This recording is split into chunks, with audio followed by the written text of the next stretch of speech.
Hey guys, today we're going to go over some basic side control escapes, and this is going to be a nice little series, especially for beginners who are having a hard time getting out of side control, with some fundamental tips that should keep you safe when you're under there, as well as give you these little tiny details that you can use as skeleton keys to that position. It can be a very frustrating position to have to get out of, and hopefully this will give you at least a nice pathway to sort of work your way one step at a time to get to a better position. All right, so we're starting in a traditional side control where my partner is on both of their knees. One is under my armpit, the other one is down by my hip. He's nice and tight to me. He's got arm under my head and under my arm. This is giving significant chest-to-chest pressure right here, which is really the power of this position for him. He wants to keep his chest on my chest, add some gravity and some push to keep me pinned in this position with both shoulders on the mat, keeping me isolated. It's a great controlling position, especially for you newer people. This will become probably your favorite position to control from when you're on top. But if you're the person on the bottom, this is what we want to do.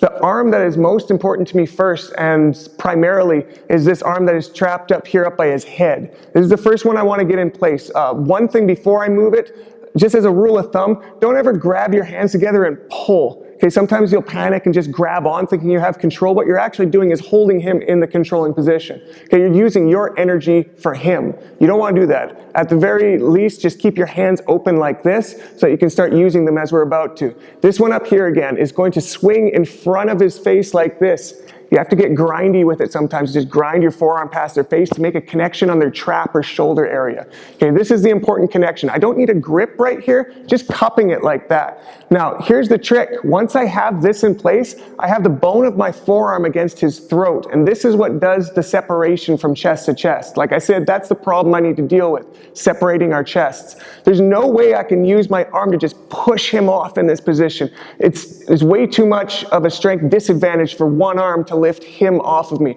What I'm going to do instead is lift my elbow on that arm up like this, which levers against his throat with the bone of my arm. He's going to move his own chest off of my chest because it's painful against his throat. Okay, so once we got that couple inches separation right here, now I've got mobility that I didn't have before. You'll feel it when you're on the bottom.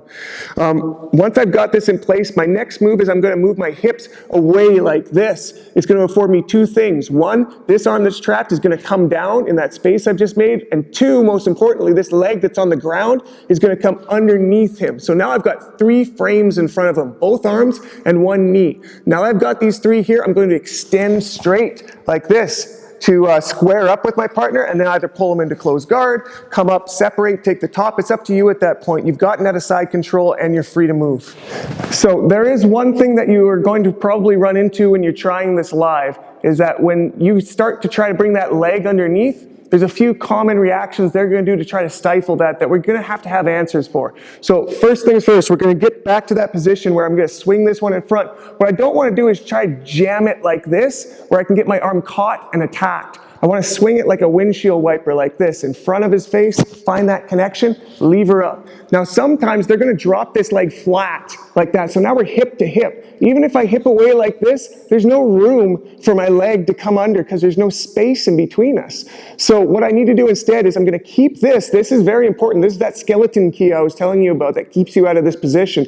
Instead of just pushing up with my elbow, I'm now going to clock it this direction in like an arc, pushing like that. And if he tries to maintain this hip down, I'm just going to push like this and come out the side, bringing this arm now up to an elbow where I can separate and come up to the top for a scramble, for the back, depending on how he reacts. The last option we're going to look at here is another common reaction for the person on top when we get that skeleton key frame. When I swing this one in front and get this and start levering, they're going to switch to scarf hold or kesagatami right here. Because what this does is it takes the pressure off of his throat, but it maintains a pinning position. So before we were chest to chest, now we're rib cage to rib cage. It adds a really good pin still on the upper body, where it takes away the strain of this forearm against the throat, which is good for him. Now it's not so good for me, okay? This isn't really affording me much anymore, but what it does do is this is already in position to slide up to his inner elbow right here. Once I get this, I'm going to keep a very straight arm, okay? This stays rigid the whole time. I never ever want any bend here. I lose the strength and I lose everything. Once we're here, we slide, we get it straight, it stays straight the entire technique.